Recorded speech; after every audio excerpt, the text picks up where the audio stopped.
1999 July 26 18,000 ಅಡಿಗಳ ಎತ್ತರ.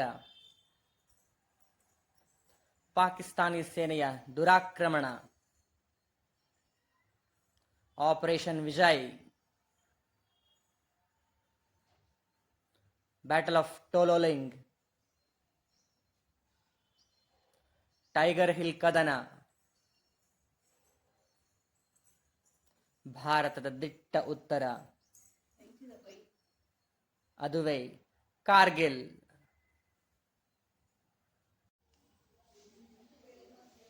ಭಾರತ ತನ್ನ ಸ್ವತಂತ್ರ ನಂತರ ಹಲವು ಯುದ್ಧಗಳನ್ನು ಮಾಡಬೇಕಾಯಿತು. ಕ್ರಿಸ್ತಪೂರ್ವ 4ನೇ ಶತಮಾನದಲ್ಲಿ ಚಾಣಕ್ಯ ಹೇಳದಂತ ಮಾತು, ಅಕ್ಕಪಕ್ಕದ ರಾಜ್ಯಗಳು ಶತ್ರುಗಳಾಗಿರ್ತವೆ ಅಂತೇಳಿ. ಆ ಮಾತು ಇವತ್ತಿಗೂ ಪ್ರಸ್ತುತವಾಗಿದೆ. ಹಾಗಾಗಿ ಭಾರತ ಕೂಡ ತನ್ನ ಅಕ್ಕಪಕ್ಕದ ದೇಶಗಳಾಗಿರ್ತಕ್ಕಂಥ ಪಾಕಿಸ್ತಾನ ಮತ್ತು ಚೀನಾದೊಂದಿಗೆ ಹಲವು ಯುದ್ಧಗಳನ್ನು ಮಾಡಬೇಕಾಯಿತು.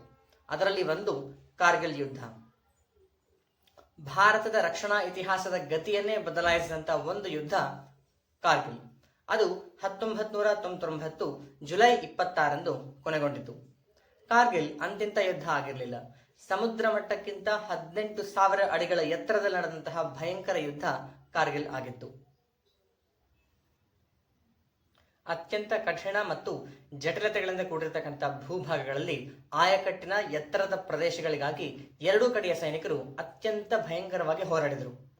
ಈ ಯುದ್ಧವನ್ನ ಸ್ಮರಣೀಯವಾಗಿಸಿದ್ದು ಕೇವಲ ಭೂಭಾಗ ಅಲ್ಲ, ಬದಲಿಗೆ ಆ ಒಂದು ಯುದ್ಧದಲ್ಲಿ ಕಾದಾಡಿದ ಸೈನಿಕರ ಧೈರ್ಯ, ಸ್ಫೂರ್ತಿ ಮತ್ತು ತ್ಯಾಗಗಳು ಭಾರತೀಯ ಇತಿಹಾಸದಲ್ಲಿ ಈ ಯುದ್ಧವನ್ನ ಸ್ಮರಣೀಯವಾಗಿಸಿವೆ. ಕಾರ್ಗಿಲ್ ಯುದ್ಧದ ಆರಂಭ 1999 ಮೇ ತಿಂಗಳಲ್ಲಿ ಪಾಕಿಸ್ತಾನಿ ಸೈನಿಕರು ಅಕ್ರಮವಾಗಿ ಭಾರತದ ಗಡಿಯೊಳಗೆ ನುಸುಳಿ ಕಾರ್ಗಿಲ್ ಪ್ರದೇಶದ ಎತ್ತರದ ಪರ್ವತಗಳನ್ನ ತಮ್ಮ ಹಿಡಿತಕ್ಕೆ ತೆಗೆದುಕೊಂಡರು.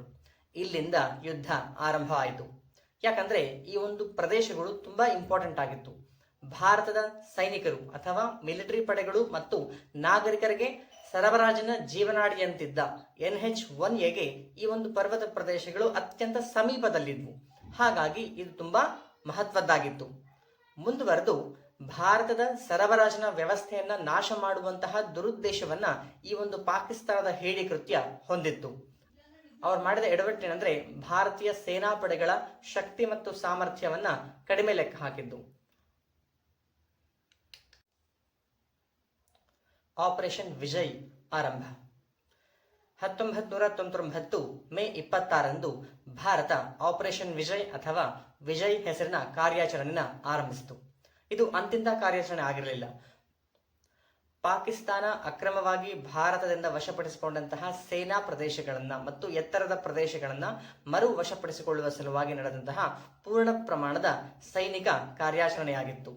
ಅತ್ಯಂತ ಅನನುಕೂಲಕರ ಮತ್ತು ಅಹಿತಕರ ಸನ್ನಿವೇಶದಲ್ಲಿ ಅತ್ಯಂತ ಎತ್ತರದ ಭೂಭಾಗಗಳಿಂದ ಪಾಕಿಸ್ತಾನಿ ಸೈನಿಕರನ್ನ ಹೊರದಬ್ಬಲೇಬೇಕಾದಂತಹ ಅನಿವಾರ್ಯತೆ ಭಾರತೀಯ ಸೈನ್ಯಕ್ಕೆ ಒದಗಿ ಬಂದಿತ್ತು. ಭಾರತದ ಸೇನೆಯ ಆಪರೇಷನ್ ವಿಜಯ ಜೊತೆಯಲ್ಲಿಯೇ ಭಾರತೀಯ ವಾಯುಸೇನೆಯು ಆಪರೇಷನ್ ಸಫೇದ್ ಸಾಗರ್ ಅಥವಾ ಶ್ವೇತಸಾಗರ ಎಂಬ ಕಾರ್ಯಾಚರಣೆಯನ್ನ ಆರಂಭಿಸಿತು. ಆ ಮೂಲಕ ಅತ್ಯಂತ ಎತ್ತರದ ಪ್ರದೇಶಗಳಲ್ಲಿ ಇದ್ದಂತಹ ಪಾಕಿಸ್ತಾನಿ ಸೈನಿಕರನ್ನ ಹಾಗೂ ಅವರ ನೆಲೆಗಳನ್ನ ಗುರಿಯಾಗಿಸಿ ಇದು ದಾಳಿ ಮಾಡಲಿಕ್ಕೆ ಆರಂಭ ಮಾಡಿತು. ಭಾರತೀಯ ವಾಯುಸೇನೆಯಲ್ಲಿದ್ದ ಮಿರೇಜ್ಗಳು, ಮಿಗ್ ಯುದ್ಧ ವಿಮಾನಗಳು ಮತ್ತು ಜಾಗ್ವಾರ್ಗಳು ಅತ್ಯಂತ ಯಶಸ್ವಿಯಾಗಿ ದಾಳಿ ಮಾಡುವ ಮೂಲಕ ಮತ್ತೊಂದು ಪ್ರಮುಖವಾಗಿರತಕ್ಕಂತಹ ಯಶಸ್ವಿ ದಂಡಯಾತ್ರೆಗೆ ವೇದಿಕೆಯನ್ನ ಸಜ್ಜುಗೊಳಿಸಿದ್ವು.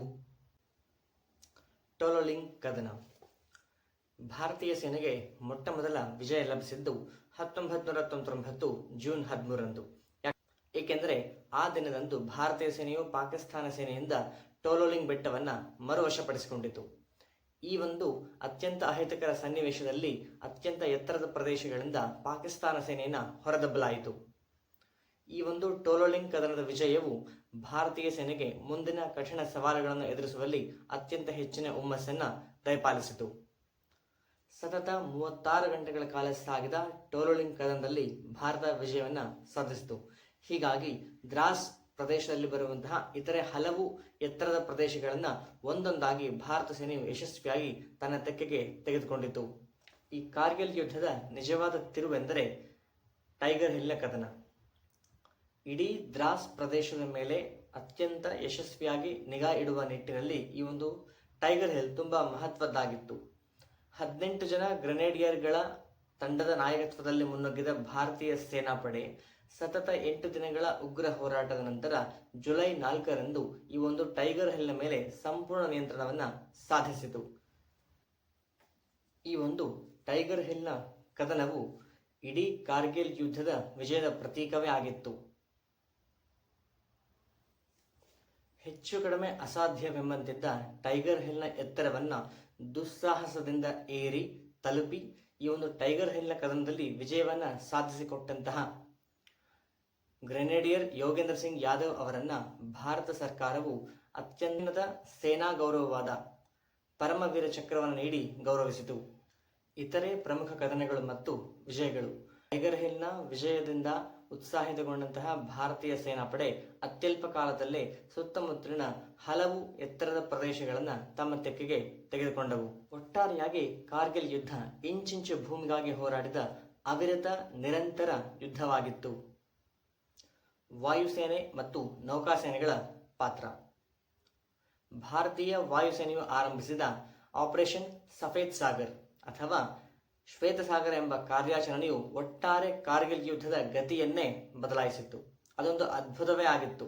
1971ರ ನಂತರ ಇದೇ ಮೊದಲ ಬಾರಿಗೆ ಭಾರತೀಯ ವಾಯುಸೇನೆಯು ಇಷ್ಟು ಎತ್ತರದ ಪ್ರದೇಶಗಳ ಮೇಲೆ ದಾಳಿ ಎಸಗಿತ್ತು. ಆ ಮೂಲಕ ಯಶಸ್ವಿಯಾಗಿ ಪಾಕಿಸ್ತಾನ ಸೇನೆಯಿಂದ ಅಲ್ಲಿಂದ ಹೊರದಬ್ಬುವಲ್ಲಿ ಯಶಸ್ವಿಯಾಯಿತು. ಇದೇ ಸಮಯಕ್ಕೆ ಸರಿಯಾಗಿ ಭಾರತೀಯ ನೌಕಾದಳವು ಕೂಡ ತನ್ನ ಶಕ್ತಿಯನ್ನ ಪ್ರದರ್ಶಿಸಿತು. ಪಾಕಿಸ್ತಾನದ ಬಂದರುಗಳನ್ನು ಎಲ್ಲ ಕಡೆಗಳಿಂದಲೂ ಸುತ್ತುವರೆದು ಅಷ್ಟದಿಗ್ಬಂಧನವನ್ನು ಹೇರಿ ಪಾಕಿಸ್ತಾನ ಸೇನೆಗೆ ಅಗತ್ಯವಿದ್ದಂತಹ ಸರಬರಾಜು ದೊರೆಯದಂತೆ ಮಾಡುವಲ್ಲಿ ಯಶಸ್ವಿಯಾಯಿತು. ಹಾಗಾಗಿ ಪಾಕಿಸ್ತಾನದ ಸೇನೆ ಬೇರೆ ದಾರಿ ಇಲ್ಲದೆ ಹಿಮ್ಮೆಟ್ಟಲೇಬೇಕಾಯಿತು. ಕಾರ್ಗಿಲ್ ಯುದ್ಧದ ಅಂತಿಮ ಹಂತ ಮತ್ತು ಭಾರತದ ವಿಜಯ. 1999 ಜುಲೈ 26ರ ಹೊತ್ತಿಗೆ ತೀವ್ರವಾದ ರಾಜತಾಂತ್ರಿಕ ಮತ್ತು ಸೈನಿಕ ಒತ್ತಡಗಳ ಕಾರಣದಿಂದಾಗಿ ಪಾಕಿಸ್ತಾನ ಸೇನೆ ಹಿಮ್ಮೆಟ್ಟಲೇಬೇಕಾಯಿತು. ಶತ್ರುಗಳು ವಶಪಡಿಸಿಕೊಂಡಂತಹ ಎಲ್ಲಾ ಪ್ರದೇಶಗಳನ್ನು ಪುನಃ ವಶಪಡಿಸಿಕೊಳ್ಳುವ ಮೂಲಕ ಭಾರತವು ಶತ್ರುಗಳ ಮೇಲೆ ಸಾಧಿಸಿದ ವಿಜಯವನ್ನು ಕಾರ್ಗಿಲ್ ವಿಜಯ ದಿವಸ್ ಪ್ರತಿಧ್ವನಿಸಿತು. ಕಾರ್ಗಿಲ್ ವಿಜಯದ ಘನತೆ ಮತ್ತು ಅದರ ಪರಿಣಾಮ. ಕಾರ್ಗಿಲ್ ವಿಜಯವು ಕೇವಲ ಸೇನಾ ಇತಿಹಾಸದ ಒಂದು ಪ್ರಮುಖ ಘಟ್ಟವಾಗಿರಲಿಲ್ಲ. ಬದಲಿಗೆ ಭಾರತ ತನ್ನ ಭದ್ರತೆಯ ವಿಚಾರದಲ್ಲಿ ಎಷ್ಟು ಬದ್ಧತೆಯಿಂದ ವ್ಯವಹರಿಸುತ್ತದೆ ಎಂಬುದಕ್ಕೆ ಇದೊಂದು ಜೀವಂತ ನಿದರ್ಶನವಾಗಿತ್ತು. ಈ ಒಂದು ಕಾರ್ಗಿಲ್ ವಿಜಯವು ಮುಂದಿನ ದಿನಗಳಲ್ಲಿ ಕಾರ್ಗಿಲ್ ವಿಮರ್ಶಾ ಸಮಿತಿಯ ಸ್ಥಾಪನೆಗೆ ದಾರಿ ಮಾಡಿಕೊಟ್ಟಿತು. ಅಷ್ಟೇ ಅಲ್ಲ, ಕ್ರಮೇಣ 2019ರಲ್ಲಿ ಚೀಫ್ ಆಫ್ ಡಿಫೆನ್ಸ್ ಸ್ಟಾಫ್ ಅಥವಾ ಭಾರತೀಯ ಸೇನಾಪಡೆಗಳ ಮುಖ್ಯಸ್ಥರ ಹುದ್ದೆಯ ಸ್ಥಾಪನೆಗೂ ಕಾರಣವಾಯಿತು. ಪ್ರಸ್ತುತ ನಾವು ನೀವೆಲ್ಲರೂ ಆಚರಿಸುತ್ತಿರುವ ಜುಲೈ 26ರ ಕಾರ್ಗಿಲ್ ವಿಜಯ್ ದಿವಸ್ ಭಾರತದ ಶಕ್ತಿ, ಐಕ್ಯತೆ ಮತ್ತು ತನ್ನ ಸಾರ್ವಭೌಮತ್ವ ರಕ್ಷಣೆಯ ವಿಚಾರಕ್ಕೆ ಸಂಬಂಧಪಟ್ಟಂತೆ ವಾರ್ಷಿಕ ಸ್ಮರಣೆಯಾಗಿ ಮಾರ್ಪಟ್ಟಿದೆ. ದೇಶಕ್ಕಾಗಿ ಪ್ರಾಣ ಕೊಟ್ಟಂತಹ ವೀರರನ್ನು ಮತ್ತು ಅವರ ಅಪರಿಮಿತ ತ್ಯಾಗವನ್ನು ಭರಿಸಿಕೊಟ್ಟಂತಹ ಅವರ ಕುಟುಂಬಗಳನ್ನು ಹಾಗೂ ಅಗತ್ಯ ಬಿದ್ದಾಗ ತಡೆಗೋಡೆಯಾಗಿ ನಿಂತು ಭಾರತ ದೇಶವನ್ನು ಕಾಪಾಡಿದ ವೀರರನ್ನು ಗೌರವಿಸುವ ಸಲುವಾಗಿ ಈ ಒಂದು ದಿನವನ್ನು ಬಳಸಲಾಗುತ್ತಿದೆ. ಒಟ್ಟಾರೆ ಕಾರ್ಗಿಲ್ ಯುದ್ಧವು ಭಾರತೀಯ ಸೈನಿಕ ಇತಿಹಾಸದಲ್ಲಿ ಅತ್ಯಂತ ಮಹತ್ವದ ಘಟ್ಟವಾಗಿದ್ದು ಭಾರತದ ಶಕ್ತಿ ಮತ್ತು ಸಾಮರ್ಥ್ಯವನ್ನು ಇಡೀ ಜಗತ್ತಿಗೆ ಪರಿಚಯಿಸುವ ನಿಟ್ಟಿನಲ್ಲಿ ಅತ್ಯಂತ ಪ್ರಮುಖ ಪಾತ್ರವನ್ನು ವಹಿಸುತ್ತಿದೆ. ಇಂದಿಗೂ ಇದು ಭಾರತೀಯ ಯುವಜನತೆಗೆ ಅತ್ಯಂತ ಸ್ಫೂರ್ತಿಯ ವಿಚಾರವಾಗಿದೆ. ಈ ವಿಡಿಯೋ ನಿಮ್ಗೆ ಇಷ್ಟ ಆಗಿದ್ರೆ ಶೇರ್ ಮಾಡಿ, ಲೈಕ್ ಮಾಡಿ, ಕಾಮೆಂಟ್ ಮಾಡಿ. ಧನ್ಯವಾದ.